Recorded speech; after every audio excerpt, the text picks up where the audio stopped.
Ya, terlihat, Pak. Baik, oke.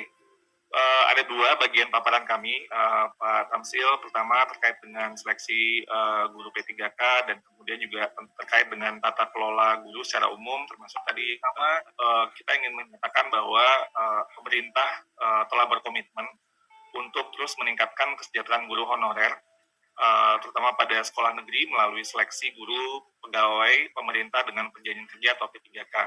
Kita mengharapkan ada peningkatan kesejahteraan dan perlindungan untuk guru-guru kita, lalu juga pada saat yang bersamaan akan memperluas kesempatan mereka untuk peningkatan kompetensi. Rekrutmen yang dilakukan dengan ASN P3K tentunya memperjelas status guru-guru kita sebagai aparatur sipil negara dan akan meningkatkan kesejahteraan dan perlindungan, dan akan mengangkat yang apa yang semuanya kita cita-citakan, bahwa profesi guru adalah profesi yang mulia dan terhormat. Lalu kemudian dengan mendapatkan status ASN atau aparatur sipil negara, maka guru-guru akan bisa mendapat lebih banyak untuk meningkatkan program-program peningkatan kompetensi, sehingga ujung-ujungnya semua yang kita lakukan haruslah berdampak kepada peningkatan kualitas belajar anak-anak kita yang ada di sekolah. Jadi ujung-ujungnya semua yang kita lakukan adalah untuk murid-murid kita. Dari inilah latar belakang dari kebijakan ASN P3K ini, Pak Ketua dan Bapak Ibu semua, kami melakukan sebenarnya analisis dari awal ya, dari akhir tahun 2019 lalu di awal 2020 untuk melihat permasalahan dari tata kelola supply dan demand guru-guru kita secara nasional. Dan ini memang sebuah kondisi yang sangat tidak optimal. Tidak terjadi sebuah mekanisme yang cukup balance antara kebutuhan guru, kebutuhan rekrutmen guru dengan supply guru. Jadi ketika ada guru yang pensiun, tidak langsung diganti oleh gurunya, sehingga kemudian proses rekrutmen yang tidak optimal ini mengakibatkan sekolah kekurangan guru, dan sekolah harus merekrut guru secara mandiri dengan dana mereka, terutama dengan dana BOS.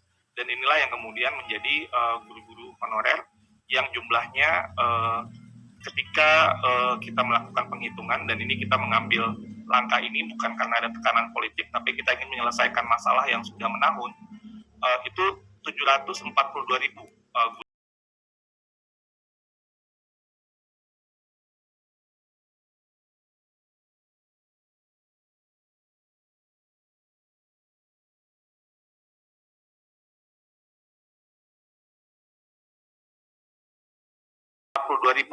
Guru honorer yang ada di sekolah negeri. Sedangkan kebutuhan guru ketika kita hitung berdasarkan jumlah murid dan sesuai dengan aturan dari kurikulum kita, itu kita butuh seperti yang tadi Pak Ketua sampaikan, 1.002.616 guru yang sebenarnya kita butuhkan. Artinya itu pun juga sebenarnya tidak cukup untuk mengatasi jumlah guru honorer yang ada, tidak cukup untuk mengatasi semua kebutuhan guru kita. Jadi ini kondisi supply dan demand yang sudah lama sekali tidak terjadi secara optimal. Dan tentunya inilah yang kita ingin perjuangkan, bagaimana ada sebuah skema untuk menyelesaikan masalah ini, sehingga guru-guru kita, karena kondisi tadi, kondisi yang sebenarnya sangat darurat, sekolah mengangkat guru dengan kualitas yang berbeda-beda, variasi antara satu sekolah dengan sekolah lain, dan juga tingkat kesejahteraan yang berbeda-beda. Ada sekolah yang mungkin punya iuran lebih baik, ada sekolah yang tidak, sehingga guru-guru kita memiliki kompleksitas pekerjaan guru-guru honorer yang sangat tidak layak, dan kita tidak mau, tidak boleh ada guru yang tidak mendapatkan pendapatan yang tidak layak. Dan itu adalah prinsip kita, dan melalui undang-undang ASN yang ada, kita memiliki ruang untuk dengan Kementerian Pan-RB, Kementerian Keuangan, Kementerian Dalam Negeri, dan BKN, kita bersama-sama untuk mencari cara bagaimana untuk merumuskan sebuah kebijakan yang massal dan masif, dan belum pernah terjadi semasif ini sebelumnya, sebuah skema untuk menutupi kebutuhan supply dan demand guru-guru kita. Yang tadi juga Pak Ketua, Pak Tamsil juga sudah sebutkan, kita harus melakukan sebuah keseimbangan. Tidak boleh ada kekurangan guru, karena kehadiran dari guru yang melalui sebuah rekrutmen yang baik, kompetensinya jelas, kesejahteraannya juga baik, itu diperlukan untuk mengajar anak-anak kita dari Sabang sampai Merauke. Dan ini yang kemudian kita ingin perjuangkan. Jadi Bapak Ibu bisa lihat bahwa untuk memenuhi kebutuhan 1,1 juta lebih itu, kita masih ada kekurangan 275.000 guru lagi. Jadi ini yang tentunya perlu juga harus kita carikan cara untuk menutupi ini.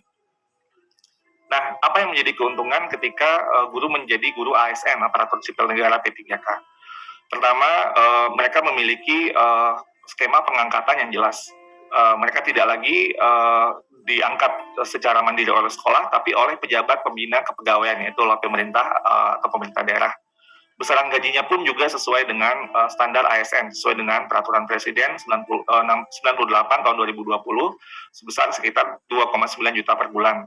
Adanya tunjangan melekat, lalu hak untuk mendapat penghargaan, perlindungan, peningkatan kompetensi, juga mengikuti sertifikasi dan tunjangan profesi ketika sudah memperoleh sertifikasi dan peningkatan nanti untuk jenjang karir. Inilah kondisi kerja yang tentunya yang minimum yang kita inginkan ada untuk guru-guru di sekolah kita. Nah, dari proses yang terjadi dari akhir tahun 2020 ketika kami mulai untuk mensosialisasikan kebijakan ini sampai juga langsung coaching klinik dengan masing-masing pemerintah daerah untuk memastikan jumlah formasi, kebutuhan, dan lain sebagainya, mencocokkan data. Masih ada 35 pemerintah daerah yang tidak mengajukan formasi guru P3K seperti yang tertera di slide ini. Dan ini tentunya kita ingin dorong, jadi ada beberapa yang kita sudah menemui langsung kepada pemerintah baik provinsi maupun kabupaten kota. Ternyata memang terjadi banyak kesalahpahaman, sehingga ketika sudah kita diskusikan, kita temui lagi, ternyata mereka sangat berkomitmen untuk mendorong, dan tentunya ini mohon bantuan dari Bapak Ibu DPD untuk mendorong semaksimal mungkin formasi guru kita, sehingga anak-anak kita bisa mendapatkan pembelajaran yang baik dan kondisi pelayanan pendidikan yang juga baik. Minimum kondisi pelayanan juga itu harus kita jaga. Nah, walaupun dengan semua dinamika yang terjadi dalam tahun 2021 ini, skema ASN P3K tahun ini merupakan sebuah rekor, sebuah prestasi formasi yang terbesar dari beberapa tahun terakhir ini. Bisa dilihat dari data yang ada di tahun 2017 itu hanya 6.000 sekian, 2018, 2019 itu sekitar 77.000 dan 90.000, dan di tahun 2021 ini meningkat 5 kali lipat lebih, mungkin 5,5 kali lipat dari tahun 2019. Dan kita tentunya harapkan di tahun depan dengan semakin membaiknya komunikasi dan dorongan semua pihak, tahun depan kita akan lengkapi semua kebutuhan baik dari guru-guru dari Kemendikbud maupun Kemenak, sehingga sekali lagi ini akan bisa membuat sebuah kondisi lebih baik. Pada saat ini juga kita ingin melakukan sebuah sistem yang demokratis, di mana semua guru honorer dapat mengikuti seleksi. Jika mereka mengajar di daerah tanpa yang tidak ada formasinya, mereka tetap masih bisa ikut dan mendaftar untuk misalnya untuk daerah lain jika mereka menginginkan, dan itu bisa dilakukan. Dan kalau sudah melewati passing grade, mereka tidak dapat formasi sekarang, dapat menggunakan nilai tesnya asal mereka lulus secara administrasi, ya, layak untuk secara administrasi. Mereka bisa untuk menggunakan nilai hasil tes tersebut untuk tahun selanjutnya, sehingga sekali lagi tadi jumlah formasi itu sebenarnya melebihi dari jumlah guru yang existing honorer yang ada di sekolah negeri saat ini. Jadi sehingga sebenarnya kesempatannya tentunya sangat besar gitu ya, tapi memang perlu untuk melakukan sebuah sistem seleksi sesuai dengan undang-undang yang berlaku. Ini gambaran Bapak Ibu anggota DPD yang saya hormati, dari 506.000 formasi guru P3K, ini gambaran dari masing-masing provinsi yang maksimal ini secara persentase, itu dari Papua Barat, Aceh, Gorontalo, Maluku Utara, Sumatera Selatan, dan seterusnya. Sementara yang di bawah yang kurang maksimal pengajuannya itu 5 terbawah itu dari Sumatera Utara, Bengkulu, Sumbar, Riau, dan Jambi. Ini tentunya merupakan hal yang perlu terus kita dorong, dan kita tahu bahwa alasan yang sering diajukan oleh pemerintah daerah untuk tidak mengajukan formasi adalah ketidakyakinan. mereka dapat membayar kewajiban finansial untuk guru-guru P3K, walaupun sudah ditekankan bahwa dana alokasi umum tahun 2021 sudah termasuk gaji P3K. Ini kami lakukan melalui sosialisasi dan dikuatkan ini undang-undang PBN-nya yang menyatakan bahwa pembayaran untuk gaji guru non PNS ini sudah tercakup dalam APBN tahun 2021 yang ditransfer ke daerah.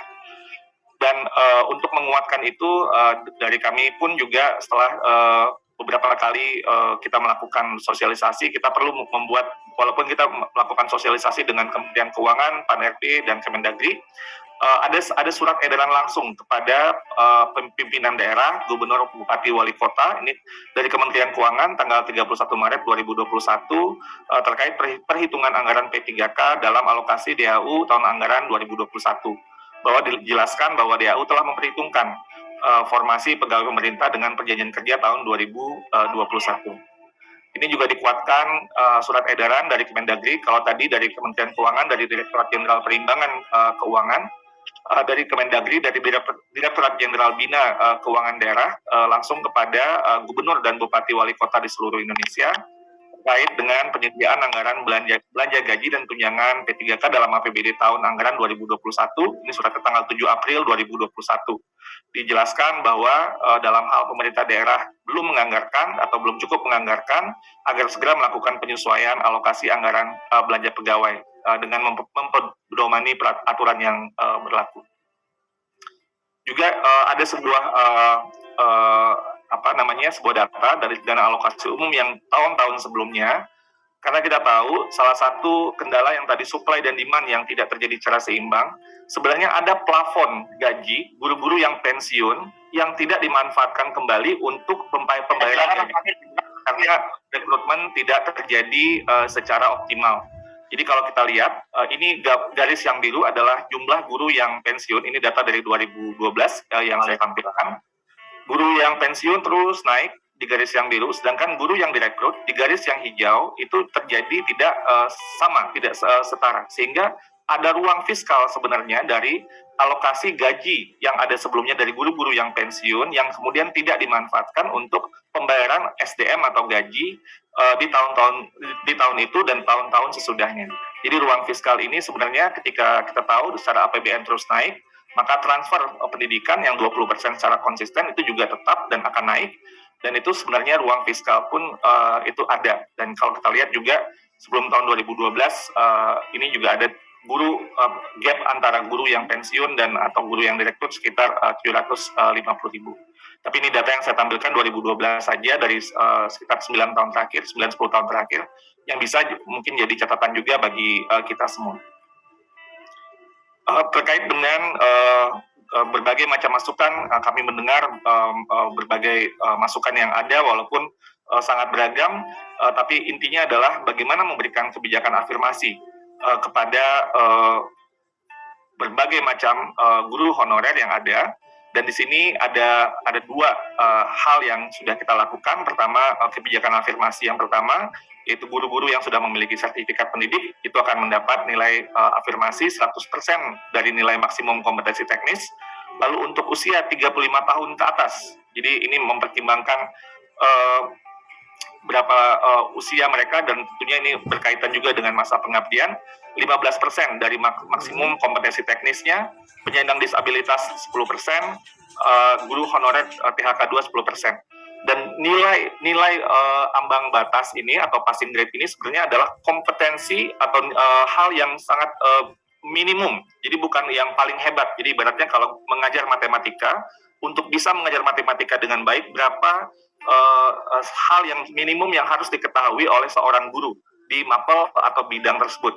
Jadi sehingga, dan itu pada level yang pemula. Jadi artinya tidak merupakan sebuah guru yang paling hebat ukurannya, tapi ini adalah guru yang pada level yang sangat minimum yang kita inginkan. Tentunya ini supaya kita memaksimalkan sebanyak mungkin guru-guru kita bisa lulus dari sistem seleksinya.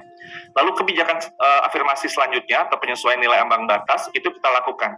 Semua yang berusia di atas 50 tahun, semua yang di atas 50 tahun itu mendapat nilai maksimum kompetensi teknis 100%.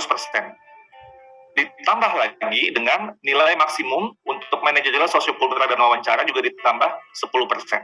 Sehingga ini membantu kepada guru-guru yang tentunya sudah sangat lama mengabdi untuk bisa terbantu untuk kelulusan passing grade dan mendapatkan formasi. Lalu untuk selanjutnya, penyesuaian nilai ambang batas juga dilakukan kepada semua peserta seleksi. Ini mendapatkan nilai sebanyak 10% dari nilai maksimum kompetensi teknis. Jadi ini adalah kebijakan afirmasi yang kita lakukan untuk menunjukkan keberpihakan pemerintah terhadap bagaimana kita bisa memaksimalkan guru-guru honorer yang sedang berjuang untuk seleksi ASN P3K ini.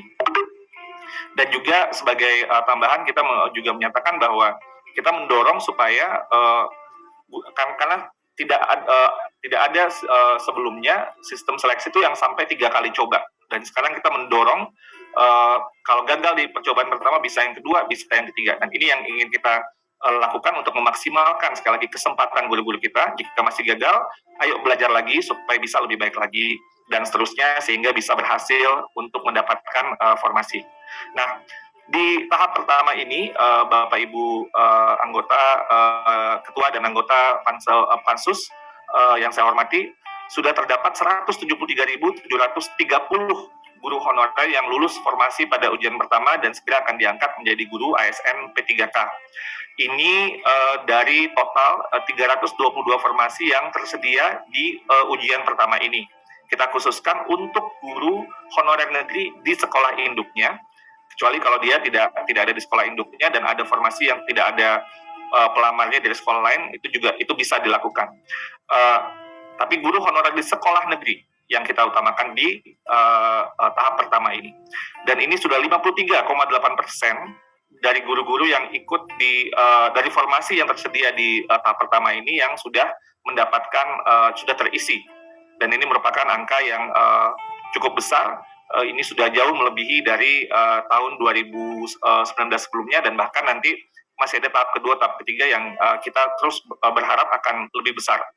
Nah, pada ujian pertama ini masih ada sekitar 183 formasi yang masih kosong. Ini di daerah-daerah yang terpencil seperti di Nias, Halmahera Utara, Barito, Timur Tengah Selatan, Halmahera, Maluku Barat Daya, Halmahera Barat, Selatan, Nias, dan sebagainya. Ini merupakan daerah-daerah yang masih banyak sekali formasi yang kosong karena memang guru yang ada di situ mungkin tidak ada atau mungkin tidak linear dengan formasi dengan yang dibutuhkan oleh sekolah tersebut. Sehingga nanti di tahap kedua formasinya akan lebih banyak lagi. Nah, kalau kita lihat, ini tadi juga dari Pak Prof. Ali Ramdhani dan Pak Zain mungkin sudah menyampaikan, kalau dari formasi mapel umum itu kira-kira keterisiannya ada sekitar 34% dari total formasi tahun 2021. Sementara untuk formasi agama yang tersedia di tahun ini sebanyak 18.000 lebih. Untuk P3K guru agama sudah terisi 47% dari formasi yang tersedia. Sekali lagi ini baru tahap pertama dan kita terus mendorong dan mengharapkan lebih banyak lagi yang akan lulus di tahap kedua dan tahap ketiga. Itu sekilas tentang perkembangan hasil atau ASN seleksi ASN P3K